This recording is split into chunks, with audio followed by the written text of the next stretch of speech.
Oi, gente, tudo bem com vocês? Eu tô meio sumida do canal, mas é porque eu tava estudando muitas coisas para poder transmitir o conteúdo para vocês. Bom, hoje eu vou falar um pouco da bipolaridade. Muita gente confunde que acha que a bipolaridade é só mudança de humor e nada mais.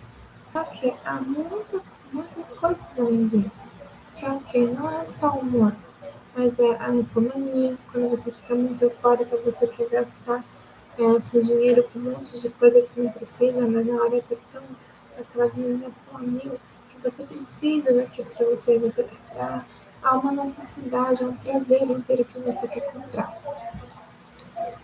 E, e para você controlar isso, você tem que passar por um médico, logicamente,